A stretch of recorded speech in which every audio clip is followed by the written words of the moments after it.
सिया श्रृंगार करो शिव धनुष राम ने।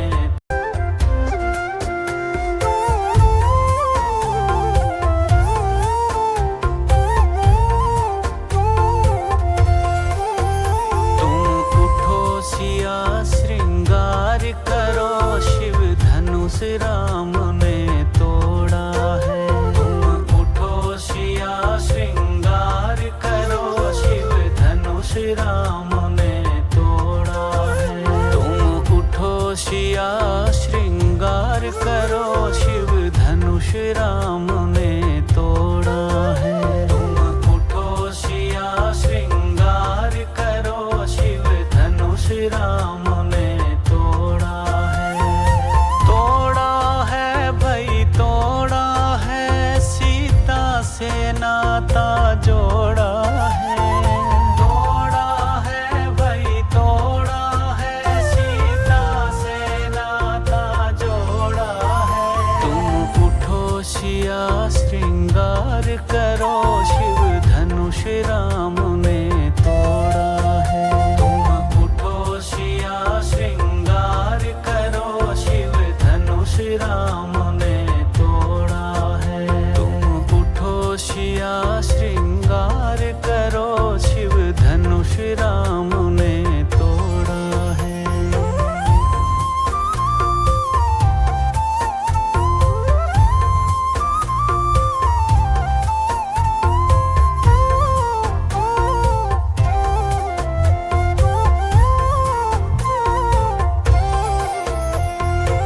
शीश सिया के चूनर सोहे, टीके की छवि न्यारी है।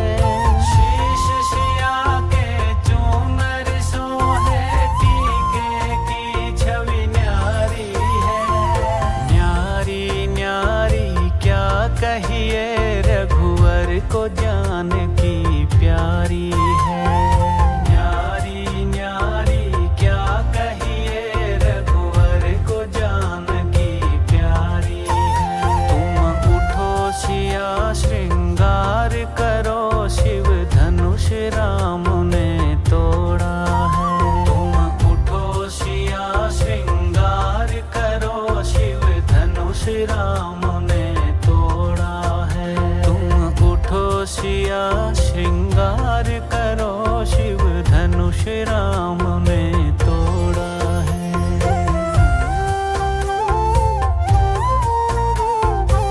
Hello hello hello hello hello hello hello.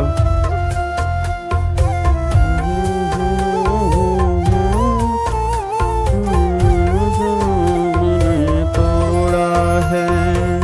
हाथ सिया के चूड़ी सोहे, कंगन की छवि प्यारी है। हाथ सिया के चूड़ी सोहे, कंगन की छवि प्यारी है। न्यारी न्यारी क्या कहिए, रघुवर को जान की प्यारी है। प्यारी प्यारी क्या कहिए, रघुवर को जान की प्यारी है। तुम उठो सिया श्रृंगार करो शिव धनुष राम ने तोड़ा है। गुड मॉर्निंग भाई, गुड मॉर्निंग जी, की हाल चाल? चलो बहुत वधिया वधिया ही होना चाहिए जी। वेरी गुड मॉर्निंग मेरे यारों, मेरे दिलदारों, मेरे गुलदारों, मेरे जहानों, मेरे जवानों, गुड मॉर्निंग। नितिन कह रहा है सर वेरिफिकेशन भर सकते हो? बिल्कुल नितिन, वेरिफिकेशन भर दो, दिखते हैं। कई बार लक हमारा साथ होता है तो नंबर बढ़ जाते हैं। Good morning Saumya, good morning Kashish, good morning Sonali, good morning Deepanshu, good morning Praveen, very good morning Komal, good morning Riya, good morning Kushal, good morning जी। क्या हाल चाल है सभी के? मस्त मौज बाहर। रिवीजन क्लास डेली बेस पे देख रहे हो? अगर मिस कर रहे हो तो अपना बहुत बड़ा नुकसान कर रहे हो, मेरा कुछ नहीं कर रहे। ठीक है ना, आपको बार बार कह रहा हूं, कुछ रीजन से कह रहा हूं, क्योंकि ये जो बैच है ये मोस्ट इंपोर्टेंट बैच है। आई थिंक अभी तक कई बच्चों को इसका पता लग गया होगा, जिन्होंने पहले क्लासेस सही ढंग से नहीं देखी थी तो उनको समझ में आ रहा होगा कि इस रिवीजन क्लास में कितनी बढ़िया रिवीजन हो रही है। ठीक है, और बाकी जो नहीं देख रहे तो फिर उसके लिए मैं कुछ कह नहीं सकता जी, ठीक है जी। हाँ बिल्कुल, सारे बच्चे लाइक करेंगे, ये आपका फर्ज है। ये ना मेरे को डेली डेली ना कहना पड़े लाइक करो कमेंट करो, ये तुम्हारी रिस्पॉन्सिबिलिटी है कि आते ही पहले लाइक करा फिर बैठ गया, फिर जैसे वीडियो खत्म हुई कमेंट किया, बात खत्म। उससे वीडियो यूट्यूब पे ऊपर आती है, दूसरों को दिखती है, फिर दूसरे बच्चों की हेल्प होती है, ठीक है, उससे ये फायदा होता है। मुझे पैसे वैसे नहीं मिलते लाइक और कमेंट के, नालायकों। चलो जी, अब सुनो ध्यान से, मैं कहना क्या चाह रहा हूं। अब आपको मैंने सुबह सुबह गूगल ड्राइव, मतलब सुबह सुबह नहीं, थोड़ी देर पहले गूगल ड्राइव का लिंक मैंने डाला था, टेलीग्राम चैनल के ऊपर लिंक मैंने डाल दिया है, टेलीग्राम मेरा पर्सनल चैनल जो है उसके ऊपर भी मैंने डाल दिया है, ठीक है, और सीए वाले बच्चों के लिए अल्टीमेट सीए वाले चैनल के चैनल पर भी डाल दिया है। आप सब वहां पे जाएं, उस लिंक को खोलें, उस लिंक में सभी पीडीएफ हैं। उस लिंक में अभी तक मैंने क्या क्या डाला है, जो मेरी डिटेल बुक है इनकम टैक्स पार्ट 1 पार्ट 2, वो दोनों आपको वहां मिल जाएंगे, उसमें क्वेश्चंस भी है। फिर 2 जीएसटी की जो मेरी डिटेल बुक है वो भी आपको फ्री ऑफ कॉस्ट में उसका पीडीएफ वहां पर मिल जाएगा। फिर जो मेरा इनकम टैक्स वाला क्वेश्चन बैंक है उसका पीडीएफ भी वहां पर मिल जाएगा। फिर जो हैंड रिटन नोट्स से अभी तक हम रिवीजन कर रहे हैं, 3 चैप्टर अभी तक हमारे हुए हैं, तो 3 चैप्टर का पीडीएफ वहां पर मिल जाएगा। जैसे जैसे वो चैप्टर्स होते रहेंगे उसका पीडीएफ वहां पे अपलोड होता रहेगा, तो वो लिंक आपने सेव करके चलना है एग्जाम तक, ठीक है। जितने भी मेरे पीडीएफ होंगे, जो भी टेस्ट पेपर होंगे, जो भी चार्ट बुक मेरी होगी, सब कुछ उस लिंक के अंदर मैं अपलोड करूंगा जी, ठीक है। क्रक्स बुक मैं लॉन्च करूंगा कल, वैसे मेरे को 7 तारीख को करनी थी, बट मैं अभी थोड़ा सा हॉस्पिटल में मेरा आना जाना लगा हुआ है, तो होपफुली कल भगवान की दया से मेरे पापा को छुट्टी मिल जाएगी हॉस्पिटल से, देन फिर मैं कल शाम को क्रक्स बुक लॉन्च करूंगा। और जैसे ही मैं क्रक्स बुक लॉन्च करूंगा उसका पीडीएफ भी मैं उसके अंदर डाल दूंगा, आप वहां से डाउनलोड कर सकते हो। जीएसटी का क्वेश्चन बैंक आपके पास 20 से लेके 22 तारीख तक जीएसटी का क्वेश्चन बैंक आ जाएगा, और इनकम टैक्स की चार्ट बुक जो होगी वो भी 20 तारीख तक आपके पास आ जाएगी। तो आप ये मान के चलो कि 20 से 25 मार्च के बीच में सारा कंटेंट मेरी तरफ से आपके पास आ जाएगा। उसके बाद फिर जो भी टेस्ट होंगे, वो टेस्ट पेपर जो होंगे वो मैं अपलोड करता रहूंगा, बस ये पर ध्यान दो जी, ठीक है। चलो अब एक बार सारे के सारे बच्चे फटाफट से आ जाओ जी, अब एक बार सारे के सारे बच्चे फटाफट से आओ। तो अभी तक हमने कल वाली क्लास में हमने सबसे इंपॉर्टेंट चैप्टर अपना कैपिटल गेन का स्टार्ट किया हुआ था, कैपिटल गेन अदर सोर्स, ये दोनों चैप्टर हमने एक साथ स्टार्ट किए हैं। तो अभी तक हमने कैपिटल गेन में क्या क्या कर लिया, तो कैपिटल गेन में सेक्शन 45(1) कल हमने रिवाइज किया, उसके बाद सेक्शन 214 कैपिटल एसेट की डेफिनेशन का वो हमने रिवाइज किया, फिर ट्रांसफर की डेफिनेशन 2 क्लोज नंबर 47 में उसको हमने रिवाइज किया। ये तीनों कॉन्सेप्ट अभी तक हमने रिवाइज कर लिए हैं। इन तीनों कॉन्सेप्ट को रिवाइज करने के बाद क्रक्स ये निकल के आ रहा है कि अगर ये 3 कंडीशन सेटिस्फाइड होंगी तो इनकम कैपिटल गेन में टैक्सेबल होगी, और उस ईयर में टैक्सेबल होगी जिस ईयर में ट्रांसफर करोगे। पैसा कब आएगा ये मैटर नहीं करता, ट्रांसफर कहां पर किया ये मैटर करता है, बस ये पर ध्यान दो। फिर मैंने कहा था कि आज वाली क्लास में जो हमें रिवीजन स्टार्ट करनी है, तो आज वाली क्लास में रिवीजन हमें स्टार्ट करनी यहां से, तो यहां से आज वाली क्लास की हमारी रिवीजन क्लास स्टार्ट होने जा रही है। अब सारे के सारे बच्चे यहां पे ध्यान देंगे, क्योंकि यहीं से प्रैक्टिकल क्वेश्चन जो है उसका बेस हमारा बनना स्टार्ट होगा, बस ये पर ध्यान दो। अब एक बात मेरे को सोच के बताओ जी, अब कैपिटल गेन का 3 कंडीशन हमने अभी तक पढ़ी है। पहली कंडीशन क्या पड़ी कि अगर मेरे को कैपिटल गेन निकालना है तो पहली बात तो इनकम हो, दूसरी बात इनकम ट्रांसफर से हो, ट्रांसफर कैपिटल एसेट का हो। अब अगर इनकम है, इनकम ट्रांसफर से है, ट्रांसफर कैपिटल एसेट का है, तो गवर्नमेंट कह रही उस इनकम पर हम कैपिटल गेन टैक्स एप्लीकेबल करेंगे, और उस ईयर में एप्लीकेबल करेंगे जिस ईयर में ट्रांसफर करोगे। पैसा कब आएगा ये मैटर नहीं करता, बस ये पर ध्यान दो। अब बच्चा ये बात कहता है सर एक बात मेरे को सोच के बताओ, जैसे मान लो मेरे पास इनकम भी है, मेरे पास मान लो कैपिटल एसेट भी है, उस कैपिटल एसेट को मैंने ट्रांसफर भी किया।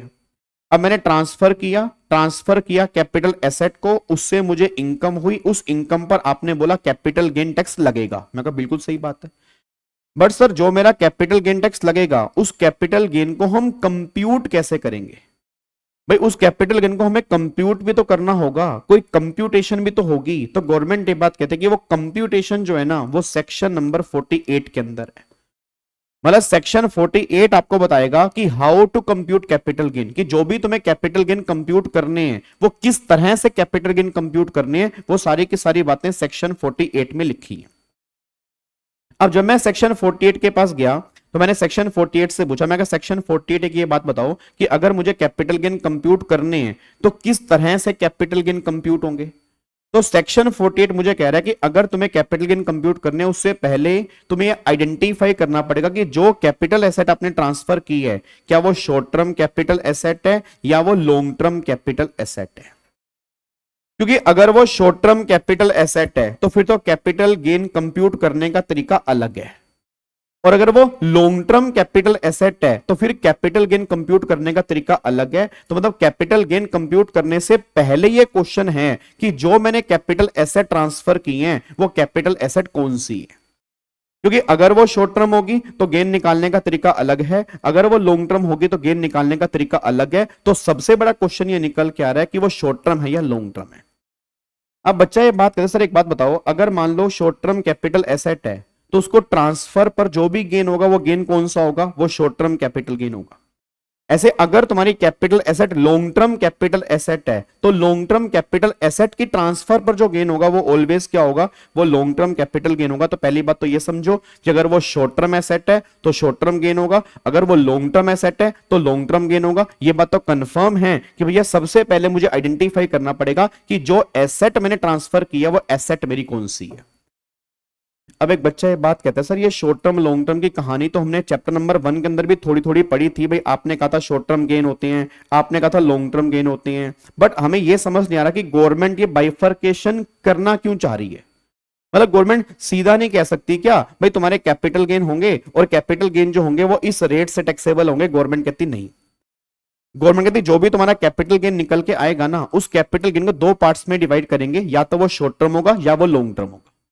अब अगर वो शॉर्ट टर्म है तो शॉर्ट टर्म कैसे आएगा, अगर आपने short term capital asset transfer की है उसकी ट्रांसफर से जो भी गेन होगा वो शॉर्ट टर्म गेन होगा, और अगर वही आपने long term capital asset transfer की है तो उसकी ट्रांसफर से जो गेन होगा वो always long term capital gain होगा। पहली बात तो ये। अब ये बाइफर्केशन क्यों जरूरी है, उसके बहुत बड़े बड़े रीजन है। तो रीजन नंबर 1 ये है कि जब तक मुझे बाइफर्केशन पता नहीं होगी तो मैं कंप्यूटेशन कर ही नहीं पाऊंगा, क्योंकि दोनों की कंप्यूटेशन का मेथड अलग है। शॉर्ट टर्म गेन निकालने का तरीका अलग है, लॉन्ग टर्म गेन निकालने का तरीका अलग है। तो सबसे पहला रीजन ये बाइफर्केशन का यही है कि कैपिटल गेन हमें कंप्यूट कैसे करना है। सेकंड रीजन ये निकल के आता है कि जो शॉर्ट टर्म कैपिटल गेन है और जो लॉन्ग टर्म कैपिटल गेन है इन दोनों पे टैक्स के रेट का फर्क है। इट मींस अगर मेरे शॉर्ट टर्म गेन होंगे तो टैक्स रेट मेरे हाथ में अलग रेट से लगेंगे, अगर मेरे लॉन्ग टर्म कैपिटल गेन होंगे तो टैक्स रेट मेरे हाथ में अलग रेट से लगेंगे। तो दूसरा रीजन जो है कि इन दोनों के हाथ में टैक्सेबिलिटी अलग अलग होती है, इसलिए ये बाइफर्केशन जरूरी है। और तीसरा रीजन ये निकल के आता है जब हम आगे जाके सेक्शन 54 की एग्जम्पशन पढ़ेंगे। तो सेक्शन 54 की एग्जम्पशन ऐसा नहीं है कि हर एक के कैपिटल गेन में मिल जाती है, नहीं। जैसे सेक्शन 54 है, 54 में आपने शायद पढ़ा होगा कि अगर घर बेच के घर खरीदोगे तो पिछले घर से आने वाले गेन जो हैं वो सारे एग्जम्प्ट हो जाएंगे। अब वहां पे लिखे जो पिछला घर तुमने बेचा वो लॉन्ग टर्म कैपिटल एसेट होगा तो 54 मिलेगा, शॉर्ट टर्म वाले केस में मिलेगा ही नहीं। अब सोच के बताओ, अगर तुमने बाइफर्केट ही नहीं किया तुम 54 एप्लीकेबल कैसे करोगे। तो कहीं 54 में लॉन्ग टर्म की बात है, कहीं 54 में शॉर्ट टर्म लॉन्ग टर्म दोनों की बात है। तो बाइफर्केशन बहुत जरूरी है सेक्शन 54 के एग्जम्पशन निकालने के लिए, बस ये पर ध्यान दो। तो आपके दिमाग में ना पहले क्लैरिटी हो कि हम ये बाइफर्केशन कर क्यों रहे हैं, हम ये क्यों बाइफर्केशन कर रहे हैं, कि ये लॉन्ग टर्म है ये शॉर्ट टर्म है। ये बाइफर्केशन बहुत जरूरी है क्योंकि इनके बिना ये सारे काम हम कर ही नहीं पाएंगे। अब देखो मैंने यहां पे क्या लिखा है जी, वही लिखा है मैंने। अगर इनकम है ट्रांसफर से कैपिटल सेट का है, सारी कंडीशन सेटिस्फाइड तो कैपिटल गेन टैक्स लगेगा, ठीक है, और कंप्यूट करेंगे। उसके बाद अब कंप्यूटेशन ये किस पे डिपेंड करती है कि तुम्हारी एसेट शॉर्ट टर्म है या लॉन्ग टर्म है। ये बाइफर्केशन क्यों जरूरी है, सबसे पहला रीजन जो होता है डिफरेंट टैक्स रेट हैं, लॉन्ग टर्म शॉर्ट टर्म पे अलग अलग है। दूसरा रीजन डिफरेंट कंप्यूटेशन मेथड है, दोनों के कंप्यूटेशन करने का तरीका अलग अलग है। तीसरा रीजन जो है वो सेक्शन 54 की एग्जम्पशन है। ये मेन मोटे मोटे रीजन निकल के आ रहे हैं जिसलिए ये बाइफर्केशन करना बहुत जरूरी है कि मेरी एसेट शॉर्ट टर्म होगी या मेरी एसेट लॉन्ग टर्म होगी। अब ये शॉर्ट टर्म होगी या लॉन्ग टर्म होगी तो ये सारी की सारी बातें लिखी हैं सेक्शन 2 क्लोज नंबर 42A के अंदर। अब सेक्शन 242A जो है ना ये हमें बताएगा कि कब तुम्हारी एसेट को हम शॉर्ट टर्म मानेंगे, कब तुम्हारी एसेट को हम लॉन्ग टर्म मानेंगे। तो वो सारी की सारी बातें 242 कैपिटल ए के अंदर लिखी हुई हैं। तो देखो 242 कैपिटल है, इसके साथ में करेंगे 242 कैपिटल बी, उसके साथ में करेंगे 229 कैपिटल ए, उसके साथ में करेंगे 229 कैपिटल बी। ये 4 सेक्शन जो है ये चारों के चारों होल्डिंग पीरियड के हैं, ये चारों के चारों शॉर्ट टर्म लॉन्ग टर्म के हैं, ये चारों के चारों short term long term capital gain की डेफिनेशन के हैं। ये 4 सेक्शन हम यहां पे देख रहे हैं। इन चारों को हम कंसाइज वे में कह सकते हैं period of holding of asset, या मैं यूं कहूं पोहा। मतलब पोहे पे डिपेंड करता है, होल्डिंग पीरियड पे डिपेंड करता है कि किस एसेट को मैंने कितने टाइम तक होल्ड किया है, उसके बेस पे डिपेंड करेगा वो एसेट तुम्हारे हाथ में शॉर्ट टर्म है या लॉन्ग टर्म है। बट हां, मैंने क्या लिखा है, subject to section 50AA and 50। इसका मतलब क्या है? इसका मतलब यह कि इन 2 सेक्शन में कुछ अलग बात बोली गई है। अब इन 2 सेक्शन में क्या बोला गया उसको हम आगे जाके डिस्कस करेंगे, इन दोनों में क्या बोला गया। बट अभी इतना ध्यान दो कि शॉर्ट टर्म या लॉन्ग टर्म जो है वो पोहे पे डिपेंड करता है। अब पोहे का मतलब क्या है? सर एक बात मेरे को सोच के बताओ, आप में से किस किस बच्चे ने शेयर्स में इन्वेस्टमेंट की हुई है? बताना मुझे जी, बताओ आप में से किस किस बच्चे ने शेयर्स में इन्वेस्टमेंट की हुई है? तो आप में से काफी सारे बच्चों ने ना शेयर्स में इन्वेस्टमेंट पक्का पक्का की होगी। किसी ने 10 शेयर लिए होंगे, किसी ने 4 शेयर लिए होंगे, किसी ने 15 शेयर लिए होंगे, किसी ने 20 शेयर लिए होंगे, किसके पास किसी कंपनी के कितने भी शेयर होंगे। अब एक बात मेरे को सोच के बताओ यार, आपको नहीं लग रहा वो शेयर जिस दिन आपने परचेज किए और जिस दिन आप बेचोगे उसके बीच में जो टाइम पीरियड है वो तुम्हारा होल्डिंग पीरियड है? भाई आपसे कई बार नॉर्मल पूछते ही है ना कि बताओ ये तुमने कितने टाइम होल्ड किया। भाई सिंपल से बताओ ये तुमने कितने टाइम होल्ड किया, मतलब कितने टाइम तुमने इस चीज को होल्ड करके रखा। तो गवर्नमेंट कह रही उसी पे तो डिपेंड करता है कि जो तुमने एसेट बेची है वो शॉर्ट टर्म बेची या लॉन्ग टर्म बेची। अब अगर तुम्हारा होल्डिंग पीरियड इसके बीच में है तो वो शॉर्ट टर्म है, और जैसे ही वो शॉर्ट टर्म है उसका कंप्यूटेशन मेथड अलग होगा, उसका टैक्स निकालने का तरीका अलग होगा, सेक्शन 54 में एग्जम्पशन जो है वो अलग तरीके से मिलेंगे। और जैसे ही तुम्हारा होल्डिंग पीरियड उस पीरियड से ज्यादा है फिर वो लॉन्ग टर्म होगा, और फिर वहां पे अगेन मेथड निकालने का तरीका अलग है, रेट निकालने का तरीका अलग है, कैलकुलेशन जो होंगी वो अलग होंगी। बस ये पर ध्यान दो। अब यहां पे बस ये देखना है कि कितने टाइम होल्ड करके चलना है, वो सारी बातें हमें यहां पे देखनी है। अब एक बार आ जाओ जी, अब मैं तुम्हें अमेंडमेंट नंबर 1 करवाने जा रहा हूं। जितने बच्चों ने भी अमेंडमेंट क्लास देखी है उनको बहुत मजा आने वाला है, जिन्होंने नहीं देखी है उनको थोड़ा कम समझ में आएगा। मैं दोबारा बोल दूं, अमेंडमेंट क्लास का कंपैरिजन रिवीजन क्लास नहीं हो सकती, क्योंकि अमेंडमेंट क्लास में हमने 11 लेक्चर लगाए हैं, बहुत डिटेल में हमने अमेंडमेंट की है। शायद उतनी डिटेल के अंदर हम रिवीजन क्लास में नहीं कर पाएंगे, तो अमेंडमेंट क्लास देख लोगे देन रिवीजन क्लास देखोगे, तुम्हें पढ़ने का बहुत मजा आएगा। अब देखो मैं तुम्हें पहली अमेंडमेंट बताने जा रहा हूं। अब गवर्नमेंट कह रही है शॉर्ट टर्म है या लॉन्ग टर्म है, ये डिपेंड करता है कि तुमने कैपिटल एसेट को ट्रांसफर कब किया है। अब गवर्नमेंट ये बात कह रही है कि अगर तुमने कैपिटल एसेट ट्रांसफर की है 23 जुलाई 2024 से पहले, ये डेट तुम्हारे दिमाग में सेट हो जानी चाहिए।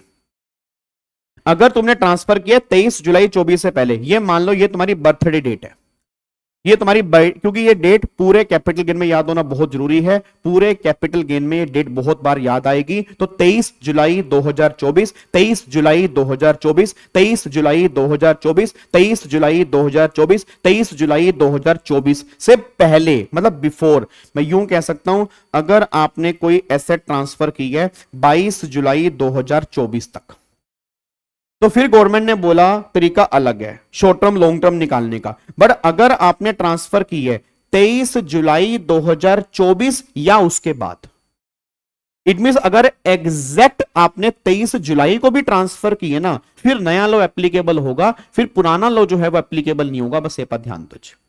अब एक बात मेरे को सोच के बताओ, आपने पुराना लॉ क्या पढ़ा होगा जी? याद करो, लिस्टेड सिक्योरिटी वाले केस में पहले भी होल्डिंग पीरियड जो था वो 12 महीने था, अब भी 12 महीने है। मतलब अगर 12 महीने तक होल्ड करके चलोगे तो वो शॉर्ट टर्म है, 12 महीने के बाद तक होल्ड करोगे फिर वो लॉन्ग टर्म है। तो लॉन्ग टर्म पे रेट अलग है, शॉर्ट टर्म पे रेट अलग है। ऐसे ही यूनिट्स ऑफ यूटीआई, तुम्हारे पास यूनिट्स ऑफ यूटीआई की यूनिट्स हैं, तो पहले भी 12 महीने हैं, अब भी 12 महीने, इसमें कोई फर्क नहीं है। फिर units of equity oriented mutual fund, पहले भी 12 महीने हैं, अब भी 12 महीने हैं, इसमें भी कोई अमेंडमेंट का इंपैक्ट नहीं पड़ा। फिर पहले जीरो कूपन बॉन्ड, इसमें भी 12 महीने हैं, अब भी 12 महीने, इसमें भी कोई इंपैक्ट नहीं पड़ा। पहले लैंड और बिल्डिंग वाले केस में पहले 24 महीने थे, अब भी 24 महीने हैं, कोई इंपैक्ट नहीं पड़ा। पहले अनलिस्टेड शेयर्स वाले केस में 24 महीने थे, अब भी 24 महीने है, कोई फर्क नहीं पड़ा। बट हां, पहले बाकी सभी कैपिटल एसेट वाले केस में इनको छोड़ के 36 महीने होते थे, अब यहां पे 24 महीने हो चुके हैं, तो ये अमेंडमेंट यहां पे निकल के आई है। जैसे मान लो गोल्ड, ड्रॉइंग, पेंटिंग, स्कल्पचर्स, ठीक है, अगर ये आपने 23 जुलाई 24 या उसके बाद ट्रांसफर किए हैं तो 24 महीने के बेस पे कैलकुलेशन करेंगे। उससे पहले अगर ट्रांसफर की होंगी तो 36 महीने के बेस पे कैलकुलेशन करेंगे। बस ये पर ध्यान दो, ये अमेंडमेंट आपकी यहां पे निकल के आ रही है। तो अमेंडमेंट का जो इफेक्ट पड़ा है ना, अमेंडमेंट का जो इफेक्ट पड़ा है सिर्फ इस एरिया के अंदर अमेंडमेंट का इफेक्ट पड़ा है और किसी भी एरिया में अमेंडमेंट का इफेक्ट नहीं पड़ा। बस ये पर ध्यान दो। आई होप आपको मेरी बात समझ में आ रही है जी।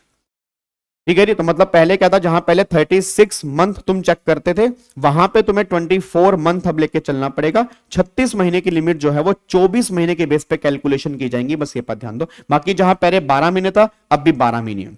जहां पहले 24 महीने था, अब भी 24 महीने है। बट जहां पहले 36 महीने था, उसके बेस पे अब गवर्नमेंट कह रही है कि हमेशा 24 महीने की ही लिमिट होगी। 36 महीने की लिमिट यहां से हटा दी गई है। बट एक केस में अभी भी है, एक केस में अभी भी है, वो है स्लम सेल वाले केस में।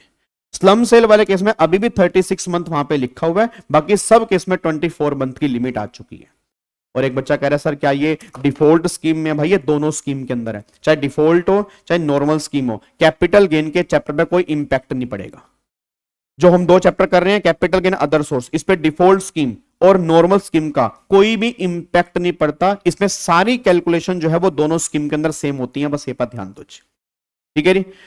अब आगे देखो यहां पे जी, अब सारे के सारे बच्चे यहां पे देखना स्टार्ट करो। अब यहां पे देखो जी, अगर आपने होल्ड की है up to specified time limit, फिर तो वो शॉर्ट टर्म है।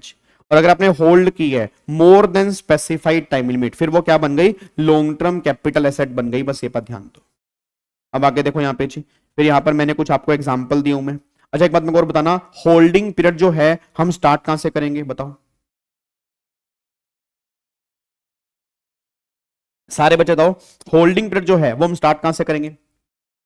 भाई मैंने तुम्हें बोला ना, तुमने कितने टाइम होल्ड किया, तो कितने टाइम होल्ड किया उसके लिए तुम्हारा होल्डिंग पीरियड जो है वो स्टार्ट कहां से करेंगे? तो गवर्नमेंट कह रही होल्डिंग पीरियड जो है वो स्टार्ट होगा, स्टार्ट करेंगे from the date of acquisition, और खत्म कहां पे करेंगे? जिस दिन तुमने ट्रांसफर किया उससे एक दिन पहले तक। मतलब अगर मेरा ट्रांसफर 20 तारीख को है तो काउंटिंग जो होगी वो 19 तक होगी। अगर मेरा होल्डिंग पीरियड जो है वो 15 तारीख को है, काउंटिंग जो होगी वो 14 तक होगी। मतलब जिस दिन आपने ट्रांसफर किया उसे एक दिन पहले तक हमें होल्डिंग पीरियड जो है वो काउंट करके चलना है। बस ये पर ध्यान दो। तो एक्विजिशन से लेके immediately preceding the date of transfer तक, यहां तक हमें होल्डिंग पीरियड लेना है। फिर चेक करना है वो गैप कितने दिन का आ रहा है, उसके बेस पे कैलकुलेशन करनी है। अब आगे देखो यहां पे जो एग्जांपल मैंने दी है, अब सारे के सारे बच्चे आंसर देना। मैंने एक्विजिशन है 18 अक्टूबर को, सेल मैंने कोई भी एसेट की है 25 जून को की है। अब सारे बच्चे बोलना इसका होल्डिंग पीरियड जो है वो कहां से कहां तक बनेगा? 18 अक्टूबर 2009 से लेके 24 जून 2024 तक बनेगा। तो गैप जो है वो 24 महीने से ज्यादा है, तो लॉन्ग टर्म कैपिटल एसेट है। और ये टैक्सेबल किस ईयर में होगी? जिस ईयर में ट्रांसफर किया होगा। ट्रांसफर कहां पर किया है? 25 जून को, तो प्रीवियस ईयर 24-25 होगा, उस ईयर में कैपिटल गेन जो होंगे वो टैक्सेबल होंगे। बस ये पर ध्यान दीजिए। अब अगर मैं अगले पॉइंट की बात करूंगा, डेट ऑफ एक्विजिशन जो है 15 सितंबर है, डेट ऑफ सेल जो है वो 1 अप्रैल 25 है। अब होल्डिंग पर जो काम करेगा वो काम करेगा 15 सितंबर 2012 से लेके 31 मार्च 2025 तक। अब मेरे को सारे के सारे बच्चे आंसर देना भाई साहब। हेलो भाई साहब, ओए ओ हेलो, ओए भिंडी, ओए शिमला मिर्च, इधर देखो ध्यान से। मेरे को सारे के सारे बच्चे आंसर देना। अब यहां पे आपने सेल किया 1 अप्रैल 25 को, तो सेल आपने की है प्रीवियस ईयर 25-26 में, क्योंकि 1 अप्रैल 25 जो है वो 25-26 में आता है। और होल्डिंग पीरियड जो काउंट कर रहे हैं वो 31 मार्च तक काउंट कर रहे हैं। तो ये 31 मार्च जो हो रही है ये प्रीवियस ईयर 24-25 हो रही है। तो मतलब मेरा पोहा खत्म हो रहा है 24-25 में, ट्रांसफर मैंने किया 25-26 में। मैं दोबारा बोलूंगा, मेरा पोहा जो खत्म हो रहा है वो 24-25 में खत्म हो रहा है, ट्रांसफर मैंने किया 25-26 में। तो सारे बच्चे बताना टैक्सेबिलिटी कब होगी? 25-26 में करूंगा या 24-25 में करूंगा? तो capital gain shall be chargeable to tax in the previous year in which transfer took place. मतलब जिस ईयर में तुमने ट्रांसफर किया होगा ना, उस ईयर में कैपिटल गेन टैक्सेबल होंगे। बस ये पर ध्यान दो। तो ट्रांसफर आपने किया 25-26 में, तो टैक्सेबिलिटी 25-26 में करेंगे, ना कि जहां पे पोहा तुम्हारा खत्म हो रहा है। तो यहां पर ये पॉइंट हमने क्लास में बहुत बढ़िया तरीके से डिस्कस किया था कि टैक्सेबल जो है वो 25-26 में होंगे, क्योंकि ट्रांसफर अप्रैल 25 में है। तो पोहा कहां पे खत्म हो रहा है, ये सिर्फ ये डिसाइड करवाता है कि शॉर्ट टर्म है या लॉन्ग टर्म है। टैक्सेबिलिटी जो है वो डिसाइड होगी ट्रांसफर तुमने कब किया। तो जहां पे ट्रांसफर होगा उसके बेस पे टैक्सेबल होगा, बस ये पर ध्यान दो। क्या बात मेरी समझ में आ रही है? यहां तक कोई दिक्कत तो नहीं है? पक्का पक्का, यहां तक पक्का लॉक कर दूं? चलो अब थोड़ा सा आगे आओ जी, अब यहां पे आओ। अब ये देखो यहां पर मैंने कुछ एग्जांपल दिए हुए हैं, अब एक बार फटाफट से यहां पे चेक कर लो। देखो आपने गोल्ड है, अब सारे बच्चे आंसर देना, गोल्ड है, परचेज किया 25 जून 22 को, बेचा आपने 26 जुलाई 24 को। सारे बच्चे बोल दो 26 जुलाई 24 को, तो 23 जुलाई 24 या उसके बाद। तो गोल्ड वाले केस में पहले 36 महीने थे, अब 24 महीने हो गए। अब 24 महीने हो गए, तो क्या ये गैप जो है वो 24 महीने के अंदर है या ज्यादा है? ज्यादा है। ये 25 जून है, ये 26 जुलाई है, तो 24 महीने से थोड़ा सा ऊपर है, तो लॉन्ग टर्म कैपिटल एसेट। और अगर यही मैं ओल्ड के बेस पे चेक करता तो विद इन 36 मंथ है, तो यही कैपिटल एसेट मेरी शॉर्ट टर्म बन जाती। मतलब अगर मैं यहां पे, अगर ट्रांसफर यहां पे 26 जुलाई की बजाय अगर मैं 20 जुलाई 24 को ट्रांसफर करता तो फिर 36 महीने का लो लगता, और 36 महीने के अंदर अंदर है, फिर ये शॉर्ट टर्म कैपिटल एसेट बन जाती। तो ये पॉइंट आपको ध्यान देना है बस। सर कैपिटल गेन में ना और कुछ मुश्किल नहीं होने वाला, कैपिटल गेन में इस बार यही मुश्किल होने वाला है। तुम पहचान ही नहीं पाओगे वो शॉर्ट टर्म है लॉन्ग टर्म है, क्योंकि रीजन तुम्हें पुराना लो याद होगा, नया लो याद होगा, तुम्हें ही नहीं पता होगा अमेंडमेंट कहां पे आई है। तो ये अमेंडमेंट बेस्ड क्वेश्चन है, ध्यान देना पड़ेगा। यहां पहले 36 महीने थे, अब 24 महीने हैं, क्योंकि ट्रांसफर जो है वो 23 जुलाई 24 है उसके बाद है। अगर उससे पहले होता 36 महीने होते, ये 36 महीने के अंदर है, फिर ये शॉर्ट टर्म बन जाती। बस ये पर ध्यान दो। अगले पॉइंट पर आओ जी। बिल्डिंग 8 सितंबर 21 है, 15 दिसंबर 24 है, यहां तो पहले भी 24 था अब भी 24 है, तो 24 महीने हो गया, लॉन्ग टर्म हो गया। फिर यहां पे अनलिस्टेड डिवेंचर, अनलिस्टेड डिवेंचर्स वाले केस में पहले 36 महीने था। अब नालायक कहीं के, अनलिस्टेड शेयर्स नहीं कह रहा, अनलिस्टेड डिवेंचर्स। अनलिस्टेड डिवेंचर्स में पहले 36 महीने था, अब ये ट्रांसफर आपने कब किया है? 10 जुलाई, तो मतलब 23 जुलाई से पहले, तो ओल्ड लो ही लगेगा। अब बताओ 15 जुलाई 21 है, 10 जुलाई 24 है, तो ये 36 महीने के अंदर है, तो ये शॉर्ट टर्म कैपिटल एसेट बनेगा। और अगर यही मैंने 10 जुलाई की जगह मान लो 21 यहां पे 24 जुलाई किया होता, फिर नया लो लग जाता। अगर फिर नया लो लग जाता तो अकॉर्डिंगली कैलकुलेशन होती। बस ये पर ध्यान देना चाहिए। क्या बात मेरी समझ में आ रही है? तो यहां पे ये हमारा आंसर है। अगले पर आओ जी। अब यहां पे पर्सनल गोल्ड की चेन है 8 जून को, गोल्ड की चेन, और ये 18 जुलाई को, तो 23 जुलाई से पहले है, गोल्ड की चेन है, तो 36 महीने का लो लगेगा क्योंकि पुराना लो है।